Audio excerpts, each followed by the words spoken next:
Why look for a scientific explanation when you can put blind trust in an invisible Sky Daddy? Sky Daddy all the way. You want your crappy stick car? Turn up full volume, why don't you? Oh, Reed, weird, I can't even get through my couch. Welcome back, everyone, to the Second Floor Experience. I'm Joseph, and with my co-host, Zachary. And we have a new guest for us today, Jonluca. Welcome Howdy. to the show. Thanks for coming on. Pleasure. I met you just briefly one time at a B&I group, and you were subbing for your mom. And then we saw her again, and she was like, you should totally talk to my son because he's thinking about the same things you are. He just got back from this crazy trip to Wisconsin, and he just got a really great job. And so we were like, why not? Yeah. Yeah. We hit you up, and you were like, yeah, I'm crazy enough to come and to a random storage Before place. a freeze. Before a Wait, freeze. hold on a second. Is this? Yeah. Who's your mom? That's Is it- Natalie's Natalie. son. Oh my god! You know? Holy crap, no. You were there too? Yeah. Yeah, he was there. Oh, you run the business together? Well, no. He was, No. so your mom went to Stephanie Puente's Oh, I have no idea workshop. who that is. Okay, she went to like a Yeah, workshop. it was like Okay. it was a little like workshop, like a goal-oriented. I don't know what she does, Okay. honestly, but that makes sense. So this Yeah. lady was also in our B&I group for a while. Okay. So she was putting on a workshop. Mm. And so that's how Okay. your mom and I ended up there Cool. to support her in that. And I brought Zach. And so then I just said This hi. was like a week ago. This was Wow. like Yeah, this not was this last Saturday, week. but the one before. Quick turnaround. Yeah. Yeah. Yeah. Yeah. So she recommended you, man. Sweet. It's a good thing, right? I think so. But yeah, so just give yourself kind of an intro, like where'd you grow up and how'd you get to where you are right now? Okay. Take us through it. Yeah. So, long story short, was born in Bee Cave, Texas, to an immigrant from Scotland and a woman who was born and raised in Chowchilla, California. So it's like just classic nuclear family, like Timmy Turner vibes. I had fish growing up. They weren't magical though. Grew up in the Bee Cave area, which is just a suburb way outside of Austin, right under the lake. And done music all my life and was also a computer nerd all my life. So gone in between seeking music and then seeking tech educationally. And through high school, I did band and was a band nerd. And then in college, I went off to study computer science and then did music as my passion on the side. And then I that was in San Antonio, and found a band in San Antonio that I loved and kept doing that. And then for a year after college, I worked, had a close to horrendous experience with my with the employer, but gained a lot of valuable wisdom and knowledge from them, and have since moved with the band up into Austin and have started working again in tech, but after a long chain of decisions, decided it for the right reasons, I believe. And just another tech bro hanging around Austin, showing up to podcasts and drinking black tea at what is it, 7:30? Yep. Let's do it. So what instrument did you play in band? I was a drummer. Okay. And Nice. Dude, me too. yeah, drums are the best. They're the best. Yeah. Percussionists. Yeah. That was the French horn, dude. French horn, Yeah. heroic sounding. Yeah. Oh yeah, dude. Oh yeah. How long did you play? Did you continue it? I played long? it for, I want to say 3 years, because like I went to a private school, and so like band was Okay. required Shit. up through middle school. Okay. So once I hit high school, like You're like, I hate this shit. I mean, I did enjoy it, Yeah. but I just had too many other things going on. That's so, fair. Yeah, and I- I would have had to like drop other classes to keep on taking band, and like at that age, it's like Yeah. that was like nerdy, Yeah. and I wasn't gonna do that. Nah. But Did you have like the practice log sheet that your parents had to sign? no, I didn't have that. Whoa. Okay. No. Yeah, my middle school would send us home with like sheets that our parents had to sign that we actually practice. And I'm I think we like, did that too. Pretty sure. I can't bring like a marimba home right? Yeah. All we had was like a little drum pad. Yeah. So if I just like played 8 on a hand, which is like a really simple exercise for 30 minutes, my parents would sign me off for like 2 hours. Nice. Yeah. But 2 hours. It was supposed to be 2 hours. like a week. Okay. Like 2 hours for a whole week. Okay. Supposed to practice. Not every day. Yeah. I was That's about to like- say, That would dude, be- holy That's crap. Crazy. hardcore. I would have quit band too if I had to do that. Okay, so did you go to high school in Bee Cave? Yeah, I went to Lake Travis. Nice. Yep. And so, did you do like marching band or Yeah, I Nice. was a Okay. marching band kid. what'd you play in the marching band? Freshman year, I did bass drum. Next 3 years, I was tenors. or Nice. quads or whatever you want to call them. Nice. Yeah. Yeah. I did bass drum for 3 years and then snare drum my last year. Nice.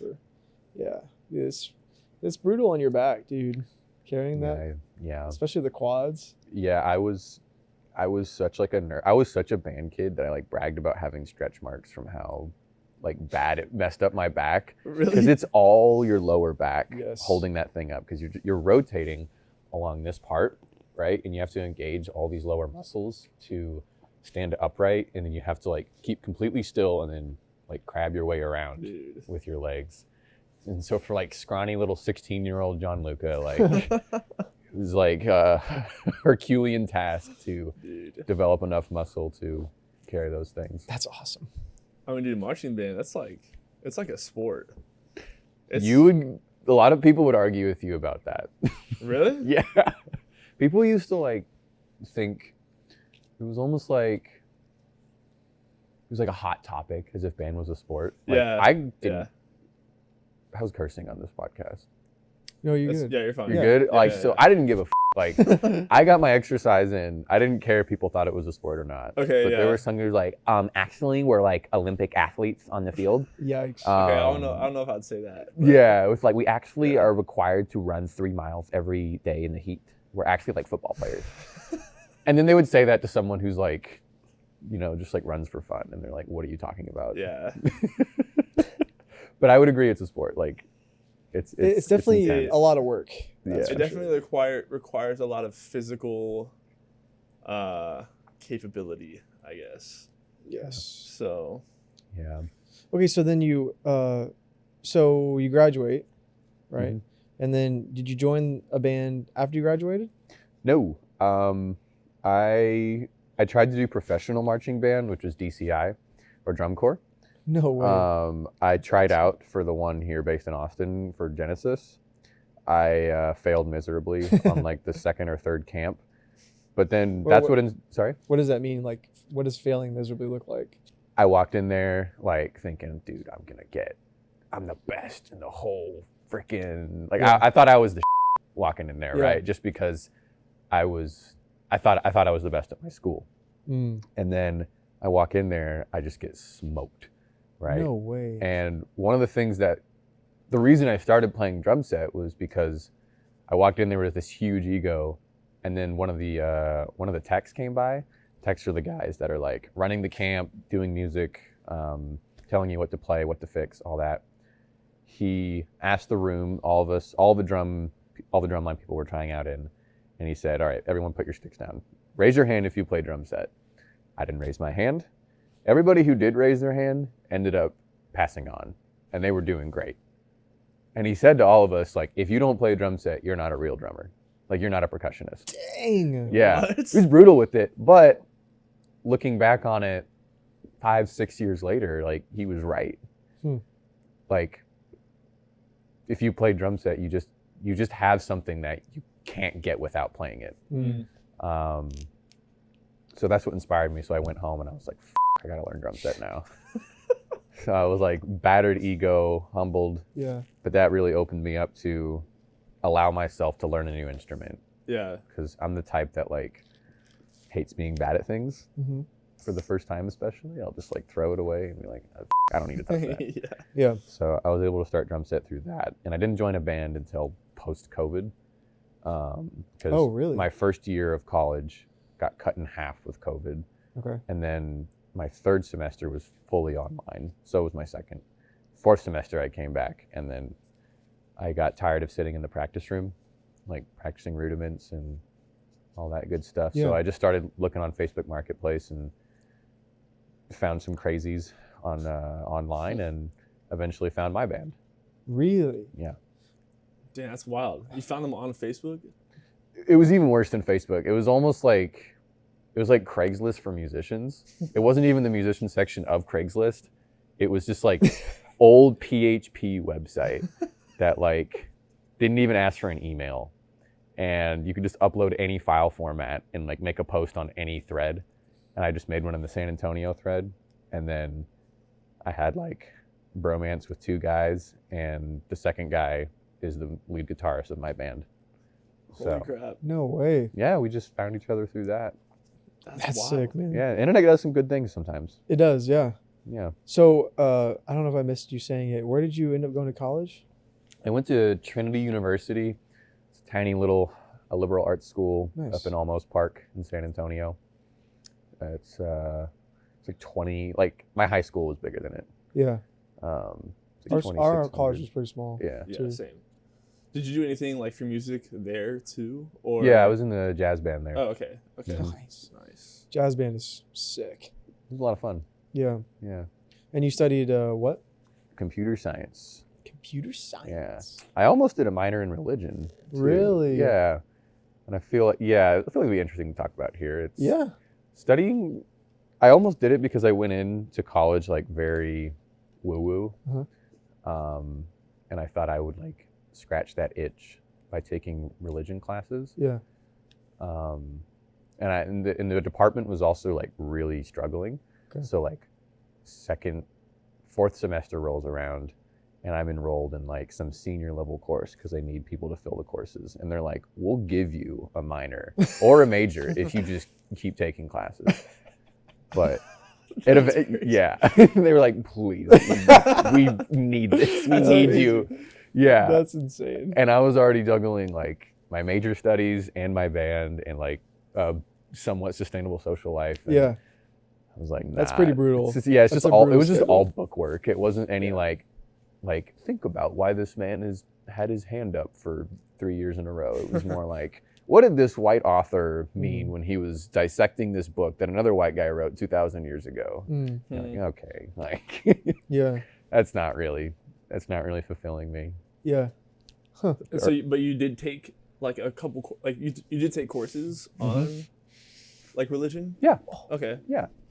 Did you grow up religious No. at all? Really? No, my parents are cherry pickers. Okay.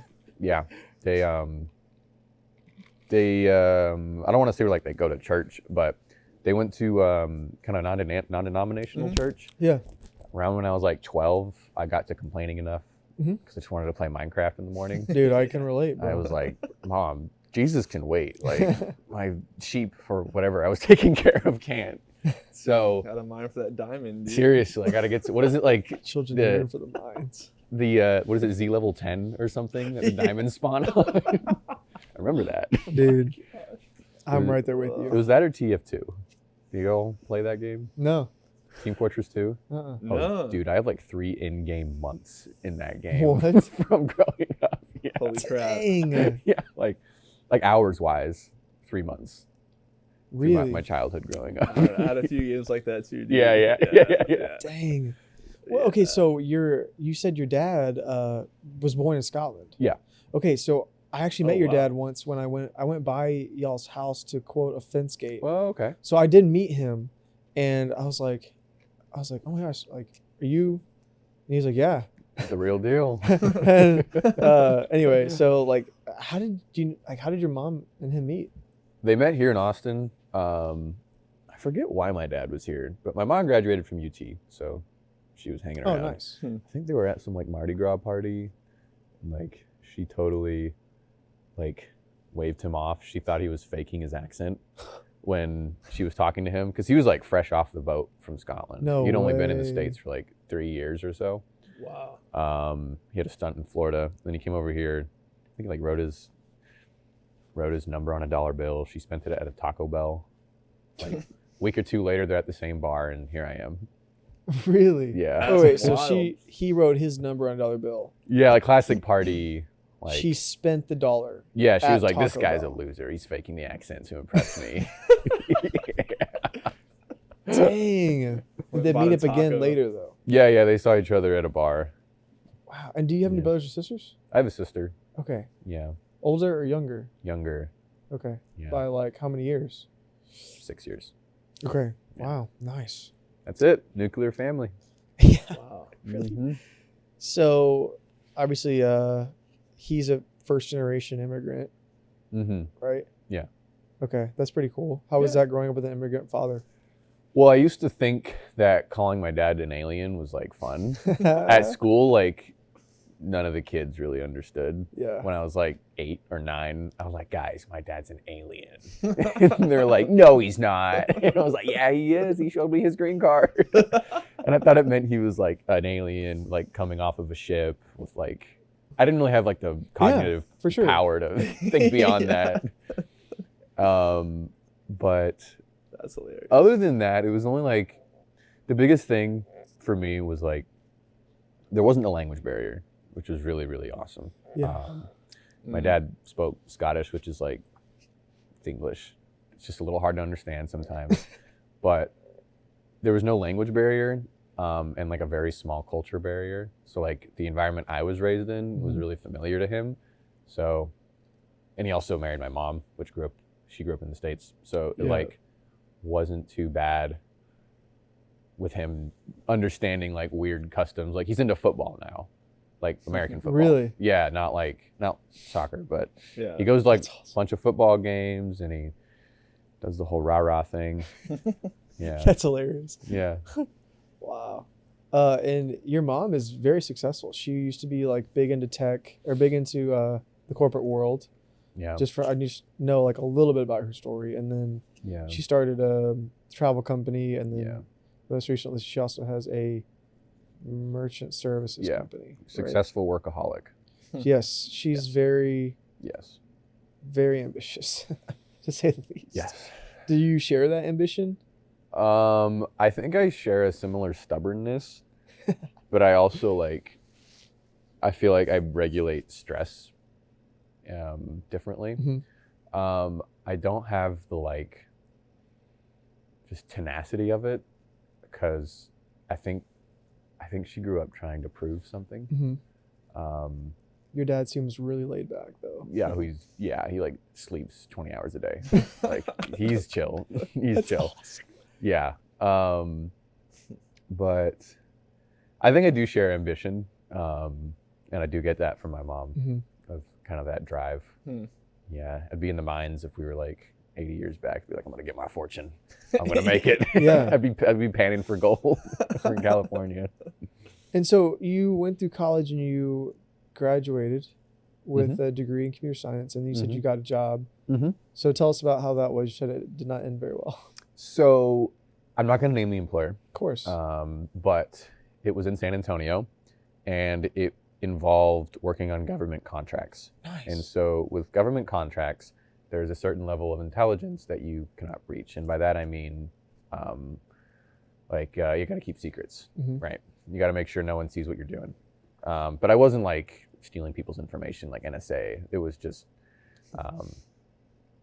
working for a department, right? Mm-hmm. But with that, there's no windows. You Like in a building? can't have windows in the office. So that was a big hit for me because I love being outside. Like I'm a Texan, I love sunshine, Dude. love all that. And then it was also built in the 60s. So just the environment to start was very the building itself was a little depressing. It was like, soul sucking. yeah, mold stains, Oh. yeah, all backroom, fluorescent light style. Yikes. Yeah. But then it just became like a culture thing. That was where I really discovered why people hate tech bros. It was like, I'm bisexual, and trying to be myself in that environment Yeah. was really difficult because it was all straight men in that room Uh-huh. who were very bigoted and who were misbehaved a lot. And so it kind of these guys just have so much disposable income and they don't have manners Mm-hmm. Mm. and they don't work hard. And it's like, okay, I don't like being in this situation because I don't feel safe. I also don't feel appreciated. So that kind of culture of like, even like from the work from home thing, of like, oh, I get to do whatever if I work from home. I don't really vibe with that. And so the whole culture just created a lot of cognitive dissonance for me, because one was job security. I want to keep this job because the market is terrible as of now, has been for the past couple of years. But the other part of me was I'm miserable. So I was also living with one of my really, really good friends who I met in San Antonio, and we both quit at the same time. He went to go study mushrooms in Wisconsin, and then I moved up here to kind of figure it out, what I wanted to do next. So what's like the day-to-day like? Because they didn't work very hard. So like what's the half the team would go play culture like? ping pong for 3 hours, clock the hours, bill them as in. Nice. Just kind of like belittling. It was like very job security. Like it was like, I don't want to tell you the answer to this problem because I don't want you to take my job eventually. No way. Yeah, it was that kind of thing. Dang. Yeah, it was like a lot of like prudiness. Like I was like, the software was made in like the 90s. So like they were the only people who knew how to do it. But it was so complicated for the client to like hire somebody else to use it or like hire somebody else to develop it that we were just like locked in. Really? Like, no one could figure it out because it was that just messy and complicated. Wow. Yeah, so anyone who worked at the company was an expert in that product specifically, which kept them a job. Right. Dude, that is so annoying. Yeah. So how long did you work there for? A year. Jeez. That sounds pretty brutal, man. Yeah, but I will say there were some benefits.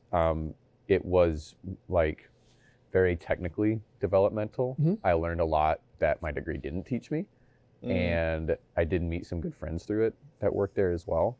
There was good people who worked there, and I just got adapted to the industry. It was a great first job. To kind of break the ice and like, this is what working is. Because if you want to talk about like cultural norms, I'm one of the guys who's like, kids these days don't want to work. Yeah. Like I feel like I was kind of one of those for a little bit, and it's not the move. Like you gotta work. You gotta. You're saying like you were like I was like that. I was like, I shouldn't be asked to work these hours in a day and like commit like my week to working. Like you need to do something. Like you need to do something. Okay, so when did that shift for you? When I changed my mind or when I initially had that? But like start with like when did you initially kind of like come about that? Was that like in high school or what? No, in high school I was working on the right thing, which was like my academics, my social life, and my music. So I had that as like a vehicle for my like ambition and desire and passion. And then I think I became spiteful after my first job. And I wasn't being satisfied with the work I was doing. So I wasn't getting back as much, which is really privileged to say because I was getting paid so much money to work there too. like I was a crybaby. Like it was very pathetic what I did. But I was like, I'm not being satisfied, so why am I going to put all this time and effort? It's like, well, because you're being paid, idiot. But it was also like I didn't feel comfortable there. I didn't feel safe. So there's a multitude of reasons. But largely it was that I was unsatisfied with the work I was doing and with the job and with the people I worked with. So I didn't want to contribute, right? So I was like, why am I going to work so hard, right? It's like, oh, it's going to be so much better if I just am a server, a barista, and like pursue whatever else on the side and live humbly, right? Yeah. My perspective on that changed when I realized that we all have, no matter where I work, no matter where anyone works, you're going to have the same problems with what you do. Even if you run your own business and you have no employees, you're going to run into the same problems that everyone else does. It's just a matter of how you approach them and how you actually go about solving them. That's going to make the difference in how much you're satisfied with your work. Because I thought the answer was stepping down the career ladder and doing something more low tech, we'll say, being a server and basically being a server, and I was able to find the things that really make me happy, and now I'm taking steps to integrate that into my life, along with, a big corporate tech job, Yeah. big scary 9 to 5 in the office, get healthcare, Yeah. yeah. So you went from that first initial tech job in government to you Waiting were, tables. You were a server for a while. Yep. Still Am. I still do it. Okay. Yeah. Cool. And then you recently got back from a trip, right? Yeah, so I went up to Minnesota, Uh-huh. close, not Minnesota, Wisconsin, not but Wisconsin. close. It all looks the same. Yeah, I went up to Minnesota back in October. And was that to see some friends, hang out, or just because? The opposite. I was feeling really, really down, and I have an avoidant attachment style, and I have a very impulsive behavioral pattern. Mhm. And so last year in the summer, I had went backpacking with a buddy of mine in Seattle in the Olympics, climbed up to the Blue Glacier over 5 days, and it's awesome, loved it.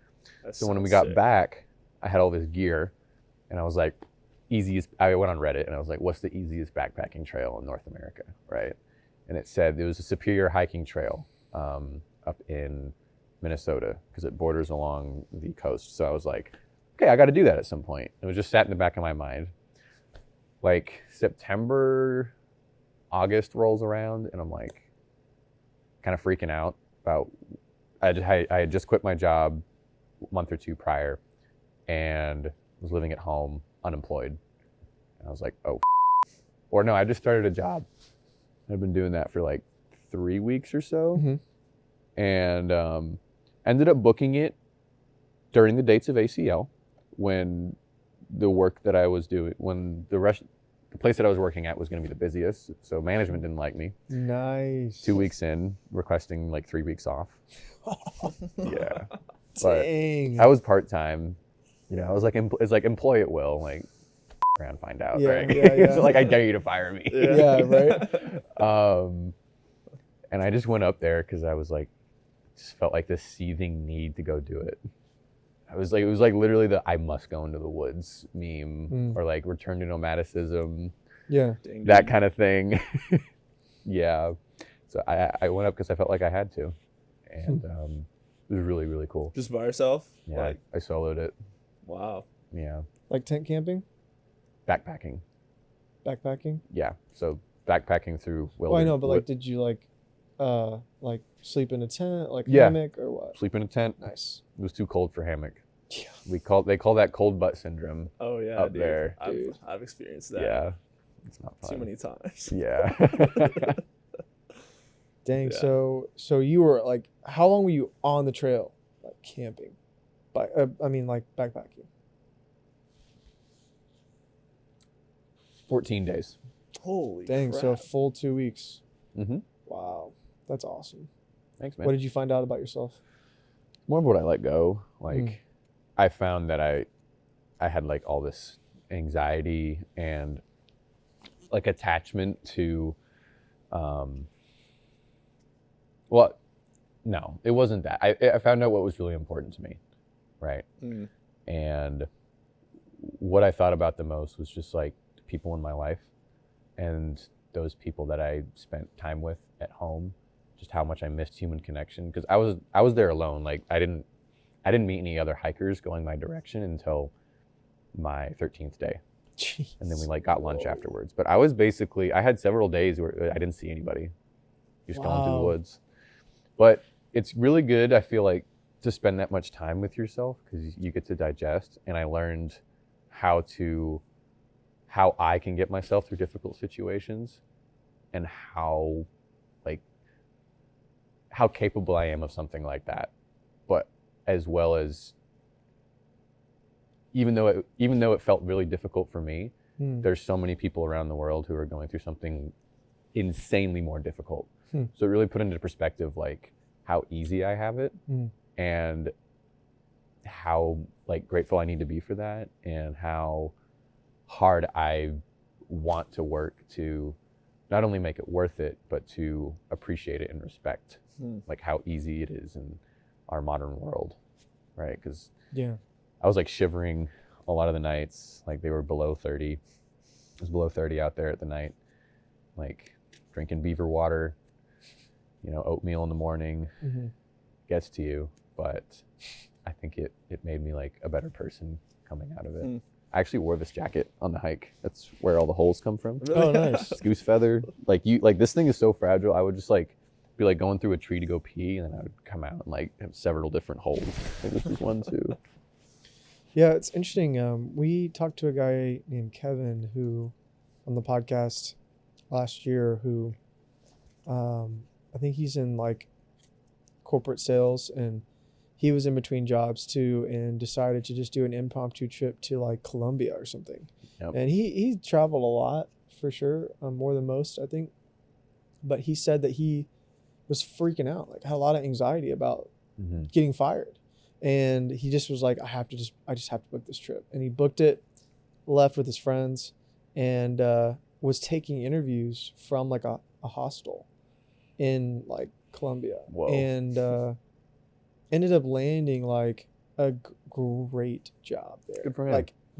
Like interviewed with freaking cars going by, like super hot, like no AC, Yeah. laptop overheating, and we were talking about like, I think there's something to that. There's something to getting outside of your comfort zone, and you kind of almost have to, when you're in that fear and you're in that anxiety, it's almost like you have to just jumpstart your energy again of like, I can do something difficult. I can do these things. Like there is a better option out there for me.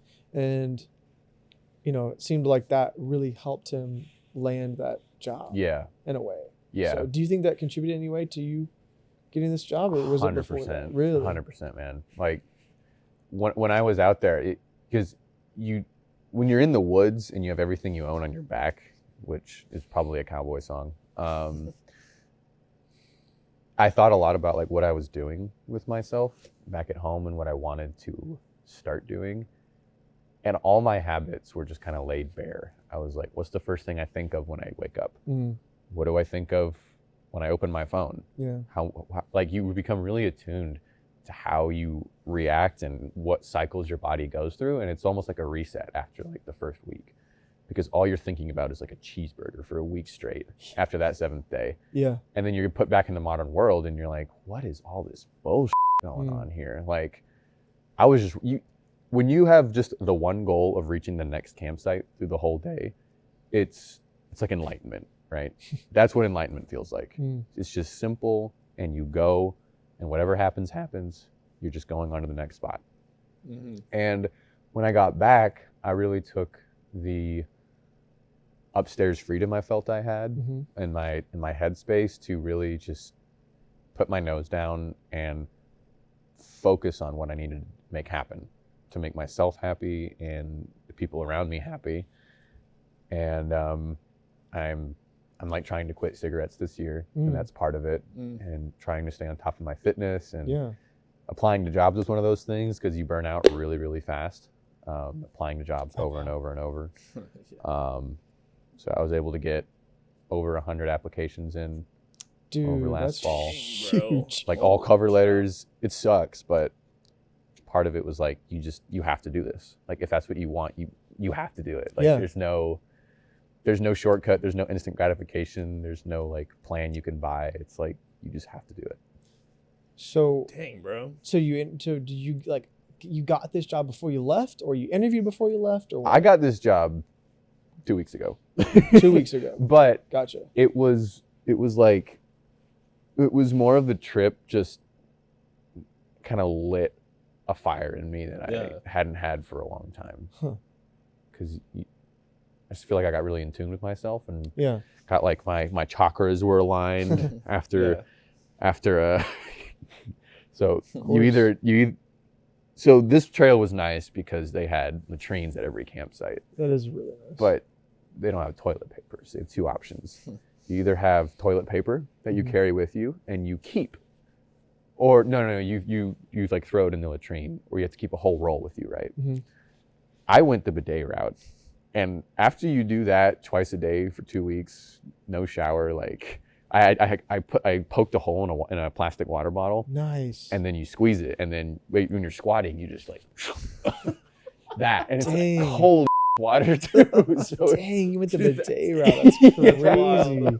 Oh my god. That is crazy. So like after doing that, I was like, I can apply to any job I want. Yeah. if I can make myself do that, Dude. I can do anything. I mean, yeah, I relate with a lot of your experiences. I grew up in Boy Scouts, and we camped all the time. Yeah, those latrines, man, they'll make you see God. Seriously. You know, when you're staring down at that dark hole, and you smell them too. Yeah, Whew. it's something else, man. It's something else. There really is. I mean, there's something about being out in nature that just is very healing by itself. But also when you add exertion and isolation and a little bit of suffering in there, then it is a bit like enlightenment. You really do come out, like shed your sort of modern woes for a little while. Yeah. It's really nice. Yeah, absolutely.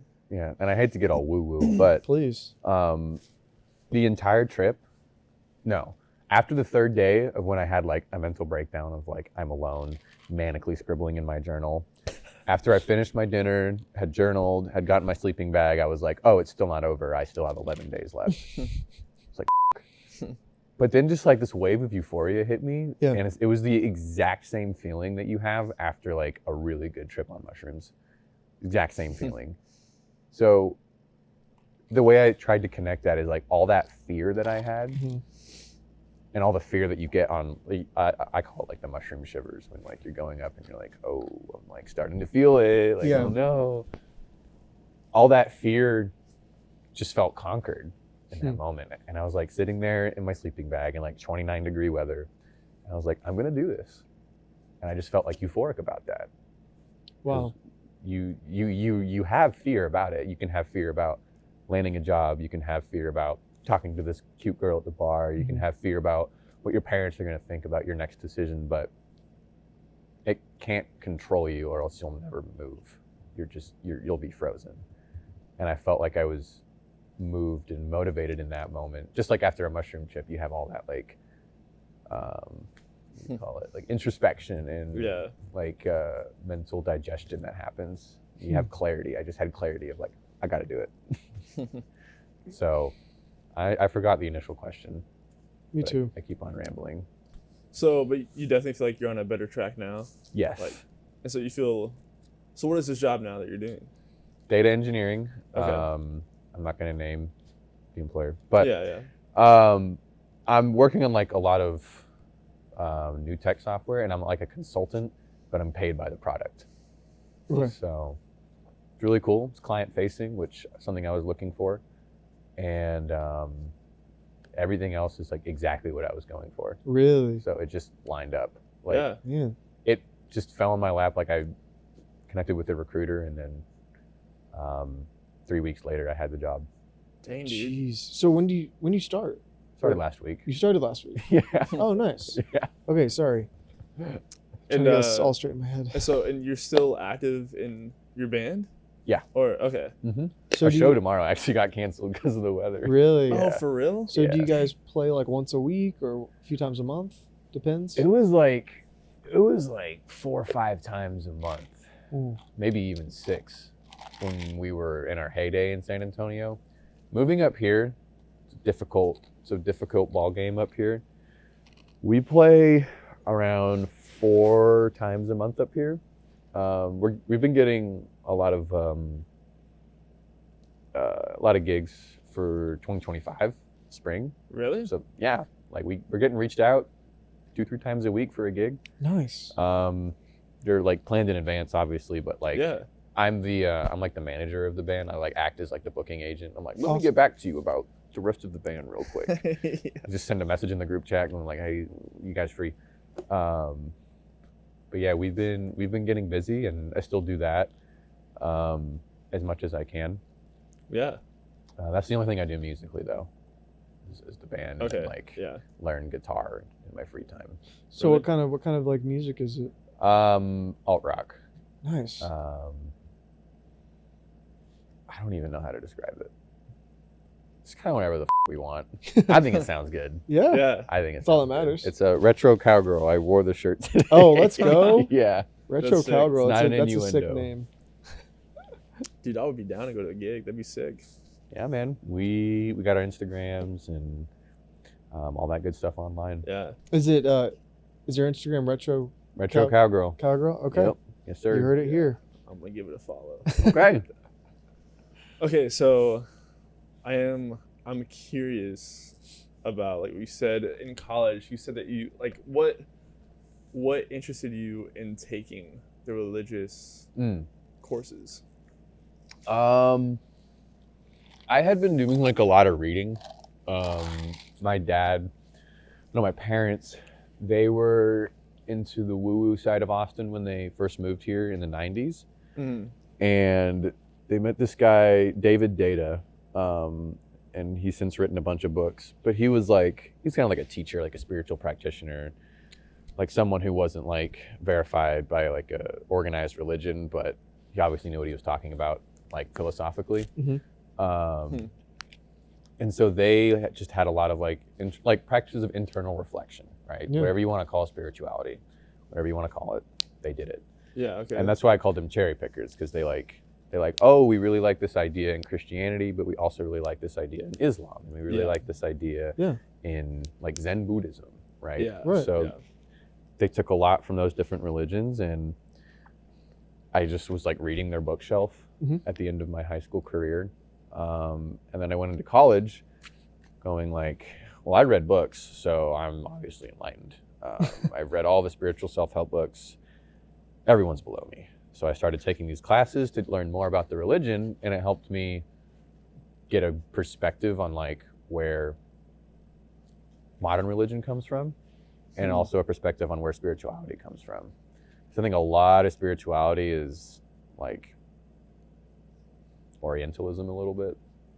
It's a lot of like what was developed in Asia, just cherry picked out and made into like your own individual expression. So it was really awesome to get that kind of background. Yeah. And I also I was like part of like the meditation circles there, and I eventually joined the chaplain in like hosting like spiritual events for students. It was called Chapel Spiritual Life. That was really fun to do. And I continued it because I felt like it was aligned with my personal goals at the time. And then Like, what do you mean? my personal goals of kind of like deconstructing like habits and prejudices, and a lot of just making time for internal reflection, right? But So you're saying the courses like kind of helped you in Yeah. that aspect? yeah. They helped me understand where, because I mean, I don't have the answer for anything. So like I'm like anyone else. I would go find a book or go online or ask somebody with an old white beard, like, hey, what did you do? Like, how'd you do it?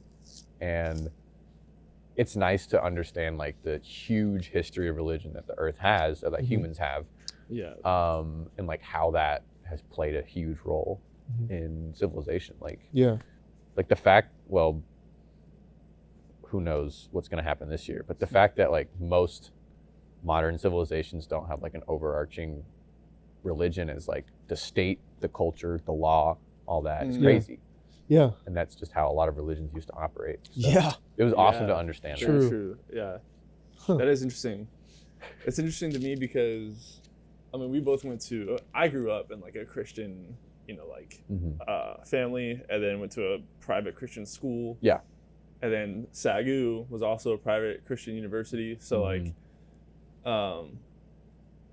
then my degree was Bible and theology. His degree was religion and philosophy, right? Yeah. And I've always wanted to take like a class from like a liberal secular arts college, university or whatever, just to like see. It'd just be interesting to listen in on a class on religion in that setting. So did you take I'm sure you took like an intro to philosophy or intro to religion, something like that, and then probably a few more classes. Maybe. Yeah, my favorite was East Asian religions. I forgot who taught it, but it was an assistant professor at Trinity in 2019. I think his last name started with an M. That's all I got. But he was the GOAT. He was fresh in his studies, still super passionate. Wasn't trying to hit that, what is it, tenure? No. Yeah, tenured? Tenured, yeah. He wasn't trying to get that. He was like, y'all are here to learn. And dude, that's awesome. he was so cool. He studied with like you know the dudes that are like brushing off like the stone tablets and are like, this is what the Babylonians used to like. So like he was that guy's right hand man, like on the site during his studies. He was like with those kind of dudes. So he came over to San Antonio, God knows why, and he taught East Asian religions, which was like just a bird's eye view of how Hinduism came to be, talking about like the Rig Vedas and all that, and then with Zen and Buddhism and Confucianism and all that good stuff. Yeah. And then I also took some other courses. I didn't take any Christianity courses, no biblical courses. Really? Yeah, nothing. Interesting. Nothing biblical. Did they have any there? Yes, they offered it. Oh, really? They offered like the New Testament or whatever, and I was like, fuck that. Sorry. But I just like... Well, you didn't want it. Like, you didn't want your minor in religion. Like, you were already... Yeah. Right? Like, you said that you were kind of over it. Yeah, I was over it, and those were some of like the upper level classes. And also I was like, I wanted to learn about religions that weren't mainstream in America. Yeah, for sure. Right. Yeah, I was like, what do they do over there? Yeah. 100%. And, you know, maybe books don't have the correct representation, but, you know. Not everybody can take a 3-month trip to... Yeah, not Asia. everyone can go like backpacking through the Which, that would be sick. highlands of Japan, but no, I took a Native American religions class too, Ooh. which was awesome. And the professor's name was Dr. Tarango, and she is amazing, super talented, super knowledgeable, like expert. And the biggest takeaway from that is like there isn't like a Native American religion. Yes, there like I'm a white guy talking about this, so like with a grain of salt, like this is what I remember from the class is like there's not like a religion, right? Yeah. It's like spiritism. The biggest thing was a relationship with the land that current inhabitants of North America don't have. That was one of the themes, but it was also modernizing Native Americans into like the current culture of America. It's not like, you know, back in 800 AD, they had this one dance called the thingy thing and they did it. It was like, no, like, what do they do today? And it was really cool because a lot of Native American imagery, ideology, just the idea of Native American is like, oh, that's in the past. Like we have like parks dedicated to that, right? Yeah. Like that doesn't happen today, but those traditions are still very alive and well. Yeah. And they're like a real people. And part of the like agenda of colonization that's still going on is to eliminate the idea of the Native American, to eliminate the idea of them having their own religion, of their own culture, of their own peoples. So that was that class. That was probably my favorite, like on like the I'm from Bee Cave, I never thought of that. Like, like it was very like eye-opening to me about religion. And then the next class was just like book work, make presentations about this like really thick graduate level book. And I was like, okay, I'm done. Like, Yes, dude. you can't top that last one. Dude. Yeah. I had some pretty brutal papers to go through that I would have much rather gone on like a field trip or something. Yeah, the graduate level courses weren't for me. I would say probably my favorite course that I took was on cults. That was so cool, man. Dude. Oh my god. We all got Waco. That's nearby. Yeah. We had one here in Austin that we that actually live very close to. Really? Really? You know Jaime? His whole thing? It was like, I forget what it was called, but it was popular. And he built this church called the One World Theater, which is now what it's called. But it was also like, it was his place and his house was next to it. Yeah. Joe Rogan talks about this, didn't he? Yeah. And he... Is this the one that like he bought? The place He almost bought this. Oh, he almost right. hosted his comedy, whatever. Okay. Mothership, Yeah. That would have been a terrible idea. Yeah, that would have been It's awful. literally in the middle of nowhere. Like, Oh, really? It's out way in the hill country. Hmm. Well, like not way in the hill country, but it's at least like a 30 minute drive from. And you live near there? From down, yeah. So that's out like in Westlake, Hmm. Westlake, Hudson Bend, Lake Travis, Bee Cave area. And I would Okay. drive past it all the time. But that was Jaime Martinez. He would like, Dude, I heard it was pretty crazy. it was crazy. He was like, if you me, you'll be enlightened. And he would like dance. He was a gay porn star. Yeah, he I would heard do that, yeah, naked yeah. ballet in the theater in front of his whole audience and be like, you need to watch this to become enlightened. He was like gatekeeping divinity. I mean, that's what Yeah. almost every cult does. Yeah. right? Is like So you heard about him in your class? not in my class. No, I actually heard about him from like a YouTube short. Joe Rogan was talking about it. That's like Oh, the first nice. time I heard about it. Yeah. Yeah, because I didn't grow up in this area, so Oh yeah. yeah. But I guess it was only a few years ago, right? No, it was before A few decades? Y2K. Oh, I'm okay. pretty sure. Yeah. Gotcha. Yeah. Yeah, I think there is a documentary on it. Oh, I'm So- It sure. was it was in the Netflix one on cults. Really? On like how to. There was a series called like How to Cult or How Mhm. to Start a Cult or Mm. something Yeah. like that. We studied a lot. The Jim Jones obviously is a big Oh, one. that's a good one. Yeah, Jim Jones. There was like another one Rolls that off was the pretty tongue. similar. Yeah, that's like the classic. Dude, I Cult. watched that in like middle school, bro. Was that the one who was like went off to South America? Yes. Dude. Oh, Almost Kool-Aid, that's the almost Kool-Aid 1,000 one. people Yeah. drank, or almost 1,000 people died in this cult. that's where the saying "drink the Kool-Aid" Yeah. comes Yeah, from. literally. Yeah, don't drink the Kool-Aid. I Literally. use that all the time. Yeah. So like a senator Dude. flew out. What happened was like it started as a really multi-ethnic church, and it was like People's Temple. That's what they called it, and like started off as a great church, like something you would walk in and be like, "This place is awesome. It's bumping," Mm-hmm. and then slowly but surely, it's turned into like him basically like throwing the Bible and being like, "I'm God," like I am. The divine comes through me, basically. Whoa. Yeah, and then so they would stage miracles, like people getting off their wheelchair during services, Mm. all this stuff, and so started to get a little bit more radical, and then eventually he bought the land in South America or Central America. I can't With remember where it donations made to the church. was. Of course, Of yeah, course, of course. yeah. Yep. And Classic. and so they all moved down there. It was going to just be this beautiful commune that they were all in there together. And that went on for a few That years. in of itself is insane. And so they would actually compete on who could get the least amount of sleep and work the hardest. So they were all the time they were discombobulated, like all the time. It was all about who could work the hardest and sleep the least, which obviously makes it really difficult to think clearly in the first Whoa. place.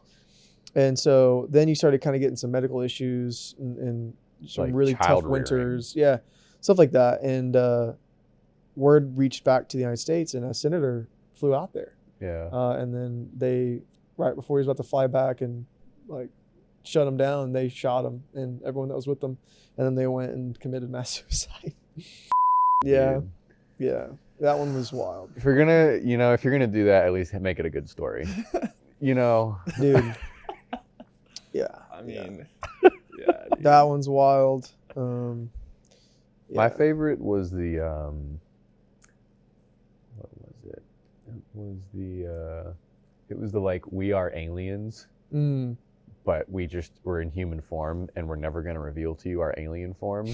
But you really have to trust us that our other alien friends are gonna come get us. And that's where Dude. heaven is. Classic. Yeah. Classic. That's wild. Gotta dude. love a good cult story, man. You guys. It looks so good from the outside. It's really easy to like point and laugh at it, but like Yeah, I mean, yeah. dude. I always wonder like how many cults am I like in basically?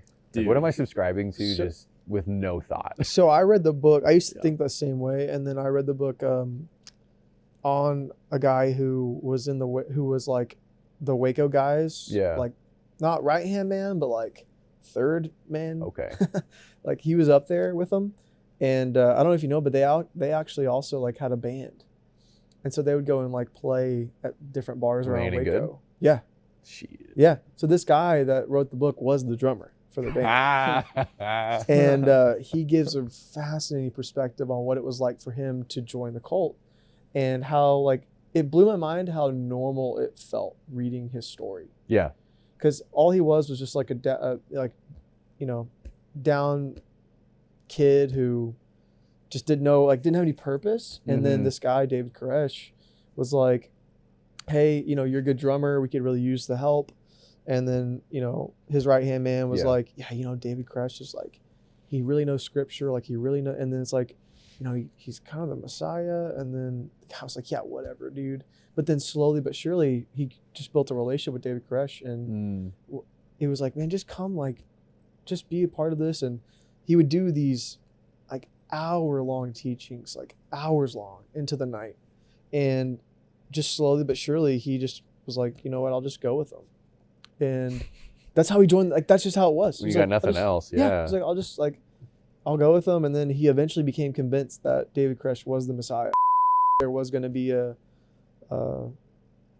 I guess, some kind of apocalypse Rapture, or something. yeah. Yeah. And that they were the only ones who knew about it. Straight and up.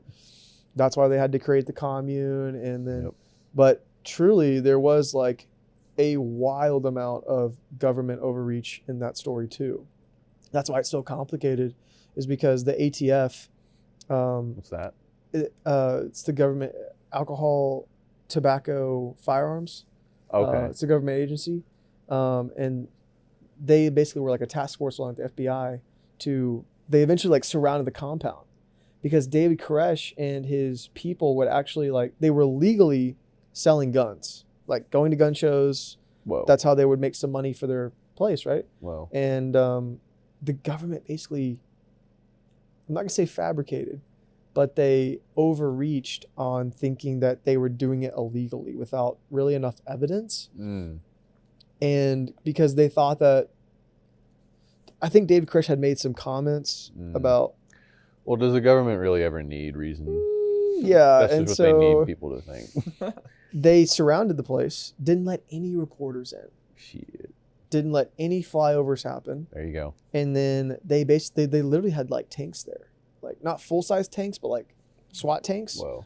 And the standoff went on for like weeks and weeks and weeks, I think.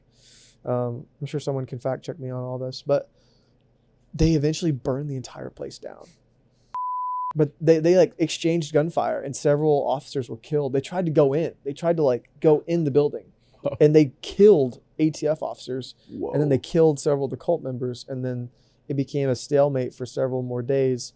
And then a fire accidentally broke out and burned the place to the ground and killed like a ton of people. So both of these stories were in Texas. I just want to point that out. This place is wild. The The thing Wild West, that's dude. so fascinating about cults is like there's just like Ruby Ridge is another interesting one too. I don't know as much about that one, but because there is so much of just parents warn kids about, don't do hard drugs, don't become an alcoholic, like don't, they give you all these things to like stay away from, right? Yeah. But like, what parent sits their kids down and it's like, hey, this is what to look out for so that you don't join a cult. Well, those kids never had those parents to begin with. It really is, exactly. Yeah. But like, even kids that do have parents, I don't know many parents that sit down and have that conversation, because what's scary is once your kid gets like into a cult like that, it's almost impossible to get them out because it's so psychological. Yeah. That's what's so terrifying. Yeah, so like the tribal mentality of like, these people need me. Yes. I am needed, and Yes. nothing else goes above that. Yes. Yeah. Dude. Yeah. They have a term for it. It's called love bombing. When someone comes in, they literally love bomb them Yeah. so that they feel valued. They Like feel loved. codependence. Yeah, Yep. absolutely. And then they'll separate you from their family. They'll isolate you. Yep. And oh, dude, it's freaky, man. Yeah. It's freaky. I do think you can see a lot of that, like a lot of similar ways of thinking when it comes to like politics, even religion, all those things. Like you definitely see how people get wrapped up in this group think Yeah. and forget how to think for themselves and reason for themselves. And that's how you end up just blindly following or believing in something that's just like, that leads you down a path to where you're drinking Kool-Aid to Yeah. commit suicide. It's like, Yeah, it's like- crazy how yeah. it happens. Yeah, regardless of like political view, which is like interesting take these days, but I forgot what I was going to say. It was going to be really good, trust me. Oh, It was going to be so good. You have no idea. No, it'll come to you. yeah. Well, it's just interesting that, like, Yeah. even with political views, like, people will just ascribe to a side without really even actually thinking about why. Yeah. It's like, It's easier to think that way. yeah, oh, It's- for it's sure. just easy. It's It takes convenient, it takes a yeah. lot less work. It's like intellectually lazy. It's so convenient. yeah. Mm-hmm. Yeah, without thinking for yourself. Like, for me, like, all my politics are based on, like, human rights. Yeah. Like, human life is very, very important. Hmm. I try to think about that anytime. But, like, the culture wars, I just think that's so dumb. Yeah. I just think that's so stupid. Like, that's the one thing the internet kind of f***ed up on. It's just, like, city folk and... I don't even know. It's so complicated. It's so complicated. What do you think? What do you think our generation really struggles with the most in terms of like our place in the world right now? I think where it's going, like, I think about this a lot, actually, of like, is there like an end goal that humanity has? Mm. Like, what's the end goal here? Like, why are we? There's like the whole question of like, why are we here? But practically, right. like, what are we trying to reach here? Are we just trying to maintain homeostasis of like, as long as we don't die, we're chilling? Hmm. And I think one of the biggest problems that this generation has, which is the product of decades of government propaganda, culture bombing, Yeah. technology updating faster than humans can learn how to cope with it, is the lack of organization, right? Is the lack of community and organizing. Because it doesn't matter your political view, you should be organizing about it. Mm. Doesn't matter what culture you have, you should be organizing and gathering with other people to do it, right?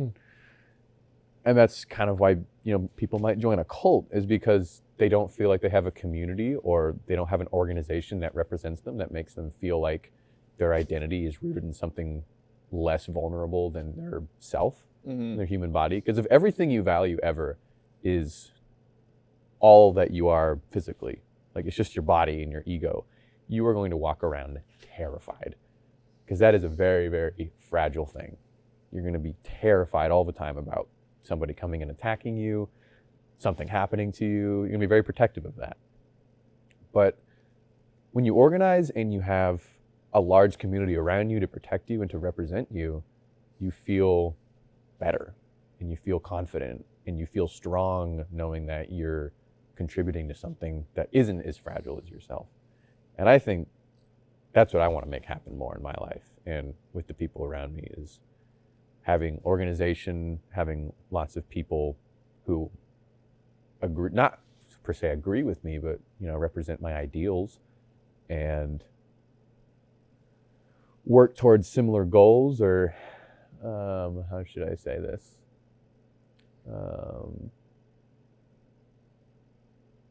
Are just on the same team, and not the same team in that, like, we're going to make sure the other team loses, as in we're going to support each other, not by taking it from somebody else, right? I feel like there's sometimes that mentality, but that's the biggest thing that I think everyone under 30 kind of has. Like, my sister's almost a generation younger than me, 6 years, and suburbs are not a good place to create community, at least out here, because you don't have perspective. Like, I'll take it back to religion, right? The Buddha only became enlightened after he saw all the shit that was going on in his kingdom. He saw the sick, he saw the lame, he saw the dying, and he had no idea. He saw poverty. Like, he had no idea any of this existed beforehand. And his natural human spirit came out and was like, "That's messed up. I'm gonna go try and fix that." And first he did it terribly, and then eventually he found the middle ground. And I think we need a little bit more of that. We need more like real life for people because I grew up sheltered and I still am, but I want to get as much world experience as I can so I can relate to other people and organize with them and say, hey, I represent your ideals. I represent your like personhood, and I'm on your team, like human to human, right? And I find that hard to find with a lot of people I meet, old or young even. And I think the world needs more of that, because then all of our needs are going to get met if we're all on the same team together. It's basically like a peace, love, and happiness kind of thing. And that does sound a bit like if everyone was enlightened as me, the world would be a better place. I understand how that sounds, but like I'm actively working towards that, and I want other people to do that as well, just because it's helped me so much, just to try and be on the same team as everybody, organize, collect, Right. communicate, all that. When was the first time that you felt like you really experienced genuine community? Band. Really? Yeah. Albeit small, it was like 200 plus kids. It was community in that we were all on the same team. We had shared ideals. We had each other's backs. We knew where we were going to be. Like, that's who I spent my hours with. And even though I didn't like invite them over for dinner every night or like go spray paint garages with them, like I spent so much time with those people. And so I had a lot of shared experience and shared ideals and shared goals of like everyone on the field has the same goal of putting on a good show right now. And that's just really empowering to know that you have that many people alongside you. And it's like probably why the military has like bonding exercises. It's why corporations have icebreakers and like office lunches. It's why, I don't know, you have tailgates at a sports game, right? Yeah, right. Because everyone wants to feel like their ideas are represented and shared by something outside of themselves. And high school band was the first time I felt like, whoa, everyone here is on the same page. That's really cool. I feel safe, and I feel respected, and I feel valued here. And that's why without that, I feel like people can get really scared and vulnerable and can attach themselves to an opinion or an ideology or a company or a person in order to feel something like that. So that's where I found my first one. And then I haven't found anything as big since.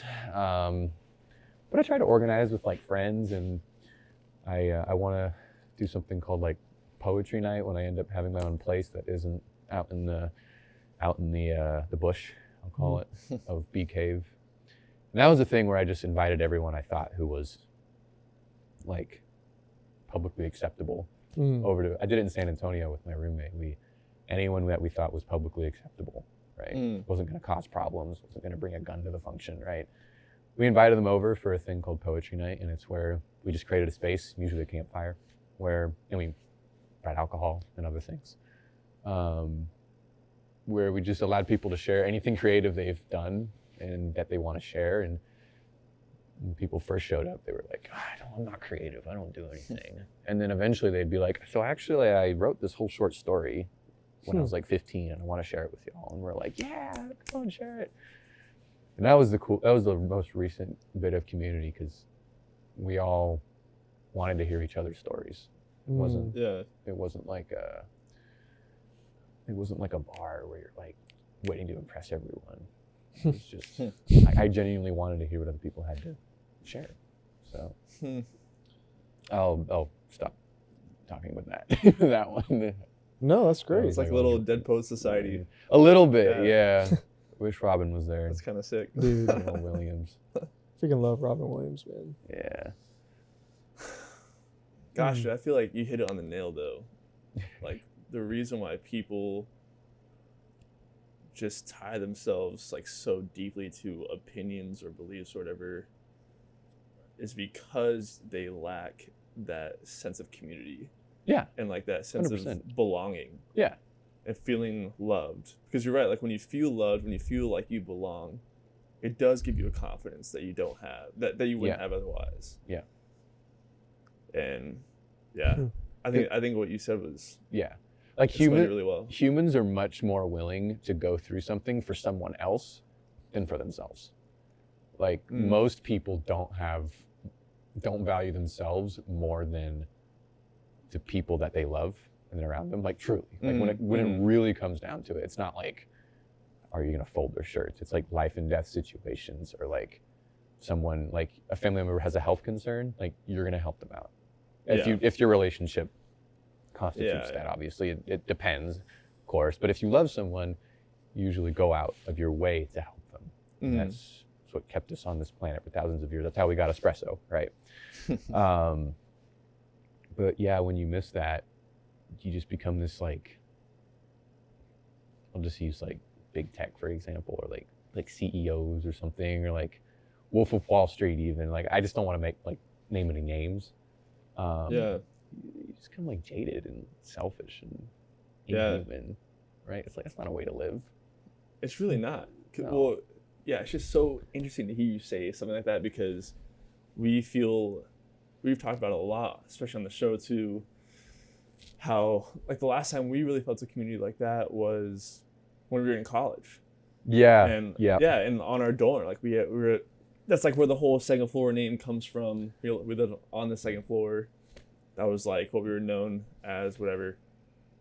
But we had always talked about how it was so frustrating. It is frustrating how when you come out of that setting and like you enter real life, it's like the whole world expects you to just leave that behind. Yeah. So it's like no wonder everyone just feels alone and scared even, or protective, defensive, even hostile sometimes. Yeah. Because you don't have, it's like the world just expects you to leave behind that community that you had, because I don't know why. It's almost like it's like if you try to hold on to that, you're deemed as like a child, or like someone who can't grow up.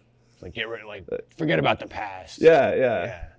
But I think it's really harming to a lot of people, especially our age now. I think we're seeing that a lot. Yeah, it's a lot of isolation on the internet too. Yeah. Well, and it's not even just the lack of community, but you're like substituting it for like a fake community that's like all online. I hate social media. I'll say it. I hate it with a passion. Yeah, it's pretty brutal. It's hard. Like my band, we have to like market stuff. If you see any TikTok video of us, I'm just not having fun. Yeah. Well, we can wrap up soon, but I had another question for you, because you said that you really value human rights, and like where do you think like our value as human beings come from? Like, what is the inherent value? Yeah, or is there inherent value? Because I mean, obviously you care about your fellow human. It's like pretty evident by the things that you do, and like the way you like really care about human rights. Yeah, and understanding people that are different from you. Yeah. So I think there's two ways you could go down this like rabbit hole of like human rights. Mine's a little bit more, I feel like, non-technical. The technical reason is there's two ways you can go down the technical route. First one is like, that's how we survived for millions of years, is we valued human life very highly, healthy human life, right? Well, actually, no, we haven't. Never mind. I take that completely back. Human rights is a very new idea. Sorry, I was on a different train of thought. Human rights only came about in like the early 19th century, really, and it's taken a very short amount of time for it to catch on in human history standards. Yeah. Right. Yeah. So human rights is a very new idea, that each individual life has value, regardless of race, gender, ethnicity, national background, what language you speak. Right. Human life is valuable, right? That's a very new concept. I think there's like a technical argument that's like, well, value is a human thing, so anything is subjective, and there's no objective value to anything because humans made it up, right? Yeah. Like, that doesn't get us anywhere. Like, you're just arguing for the sake of arguing. Like, shut up. Sorry. There's no resolution to that, right? Yeah, I hate those. Just looking into the etymology of something. Yeah. That's why I hated philosophy in school. Yeah. I hated it so much. Couldn't stand it. My point of view is like, we are the highest form of matter expressing itself. Like, we are the most complicated thing that exists that we know of, right? This is like, we have consciousness, crazy. That is like so beautiful for the universe to contain something like that, right? Something so complex, something that can experience so much emotion. And we know our emotions to be good and bad. Like, objectively, sadness hurts, and objectively, anger feels bad, and pain is bad. Like, that is something every human shares, right? And if we can minimize that against one of the most beautiful like things to ever happen in the universe, one of the most complex things, then I think that's a good thing. If we can keep the highest form of matter being aware of itself going, I think that's really important. And I think it's cruel and inorganic to wish the opposite, right? Like, I think life is beautiful, and it has many, many different caveats and struggles and tendencies, but human life, I think in particular, is extremely important. Not because God said so, not because like we've taken over the earth, not because I'm a human, but I think it's, well, I don't know if I'd be able to think of it if I wasn't a human, but I don't know what my cat thinks. He probably thinks I'm God. But no, I just think it's a beautiful thing, and that's where my idea of human rights comes from. No, I feel like that's really well said. Well, that was my last question. Yeah, I think that was good. I think that's a good thing to end on. Yeah. Well, thanks so much for coming on, man. I really appreciate it. I know it's it's kind of daunting coming on a podcast sometimes, and No, it's okay. just spending, asking. We're asking you to talk all about yourself and get yourself out there, and so He gave me caffeine, so I was just. that's our trap that we set. Just come in here, we give you caffeine. You sit me in a couch, so all like the energy goes to my brain, my heart. Dude, exactly. That's our ultimate goal, anyway. But seriously, thank you for sharing. Thank you for just being vulnerable about your story and where you come from and explaining your ideas. It's just always really cool to. Podcast is really cool because it's like, no matter if it gets like big or whatever, it's just cool to have an excuse to talk to someone new. Yeah. And like Community. Yeah, it's just like an excuse. Y'all are part of my community. I'm part of yours now. Yeah, that's right, dude. Yep. Go follow Retro Cowgirl on Instagram and TikTok. Hit up their shows in Austin if you're here. If you ever want a real nut in here, get one of those. In Yeah? here. Really? Yeah, they're crazy. One of them is my lead is from Nicaragua, and he's like gung ho. He's doing music for life, right? Dang. He's 27, and he's a cool dude. He has a lot to talk about.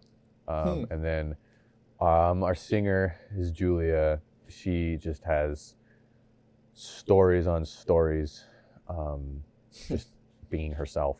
Like, she's just a badass woman. Sick. And then I won't throw Mikey under the bus, but we just got to know him. So yeah. Love you though. He has coolness yet to be discovered. Yeah. I haven't heard all of the stories yet. That's hilarious. Well, thanks for listening to Second Floor Experience podcast, and we'll see you on the next episode.